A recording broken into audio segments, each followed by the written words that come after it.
du Père et du Fils et du Saint-Esprit. Amen. Le Seigneur soit avec vous, mes frères, mes sœurs. En ce troisième dimanche des Pâques, le Seigneur Jésus nous demande de jeter les filets à droite.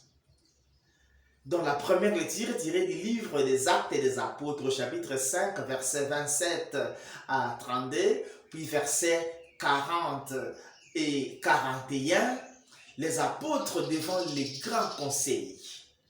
Ils disent clairement au grand conseil qu'ils vont obéir non pas à eux, le grand conseil, mais à Dieu. Il faut quand même dire que les apôtres ont été une épine dans la chair du grand conseil. Ils ont donné au Sanhédrin du fil à retordre.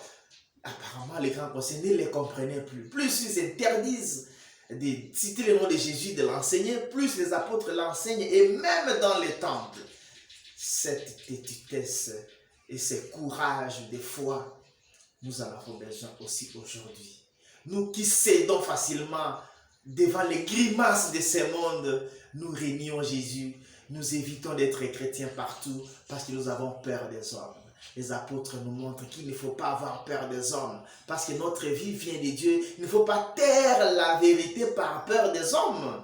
Il ne faut pas taire l'évangile par peur ou bien pour ne pas perdre les avantages de ce monde. Non, il faut annoncer Jésus-Christ. Il ne faut pas avoir peur des hommes, mais témoigner de sa foi toujours et partout.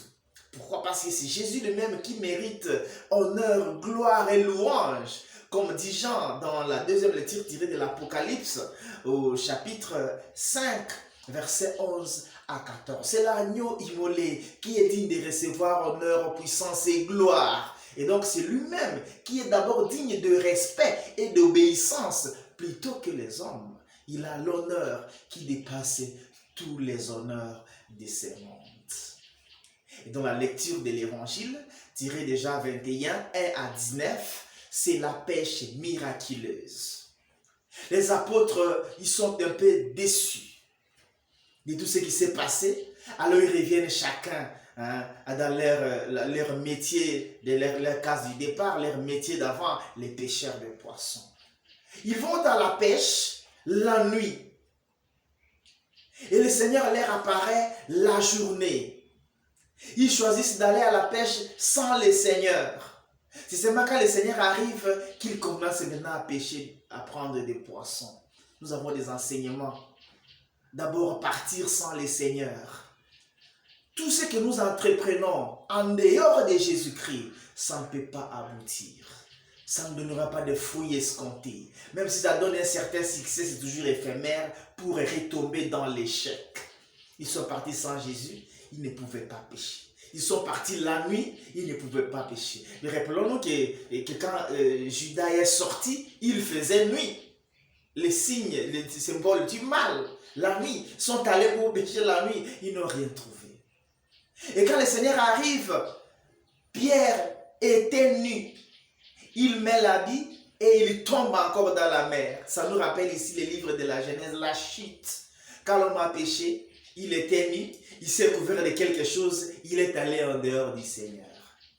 C'est-à-dire que Pierre rencontre ici, il est en face de ses limites, de sa faillibilité, de sa culpabilité pour être parti à la pêche sans écouter les instructions du Seigneur. Il met l'habit et il tombe encore dans l'eau. Il confesse là sa culpabilité, son péché de partir, entreprendre quelque chose sans Jésus-Christ. Et le Seigneur leur demande de jeter le filet à droite de la barque. Parce que peut-être ils jetaient toujours à gauche. Jeter le filet à droite, c'est suivre le commandement du Seigneur.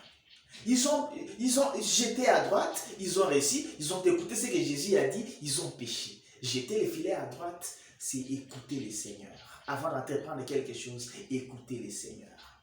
Ne continuons pas à jeter le filet à gauche. C'est-à-dire que faire toujours les choses sans le Seigneur.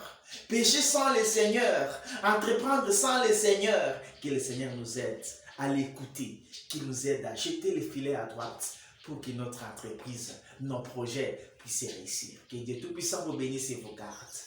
Le Père, le Fils et le Saint-Esprit. Amen. Bon dimanche à toutes et à tous.